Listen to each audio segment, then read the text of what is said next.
চির পিঠে, যেটা পৌষ পার্বণের সবচেয়ে বড় গুরুত্বপূর্ণ। 1 লিটার দুধেই আমি করছি। এই 1 লিটার দুধ দিলাম। আজকে আমি লোহার কড়াই করবো, কারণ লোহার কড়াইতে এটা পুড়বে না। 1 কাপ চালের গুঁড়ো, গোবিন্দভোগ চাল। এটাও নাড়তে হবে যাতে কাঠখোলা এটা ভাজে।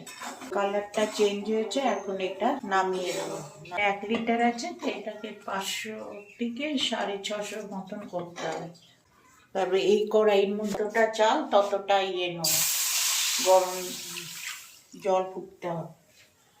1 চিমটে মতন নুন আর ঘি দিলে গুঁড়ো দুধ দেবো মিশাবো।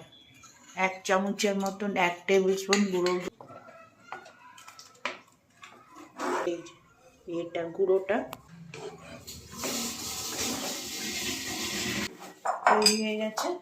এখন এর উপরে একটুখানি ঘি দিয়ে মেখে মিনিট 5 রেখে। দুধটা ঘন হয়ে গেছে। এখন চালের গুঁড়ো নিয়ে একটা একটা করে এই জলদি হয়ে যাচ্ছে। চষিগুলো হয়ে গেছে। আমার হাতের মাপটা খুব একটা ভালো না বলে খুব একটা ভালো দেখতে হয়নি। যাই হোক, এটা এখানে 200 গ্রামের মতন আছে।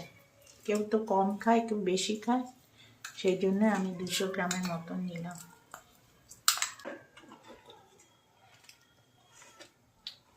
খোয়া ক্ষীরটা দিলে আরো ভালো লাগবে, স্বাদ হবে। আর একটু পরে নামিয়ে দেবো। চষির পায়েস হয়ে গেছে। চষির দিয়ে পিঠে খেতে অনেক স্বাদ হয়।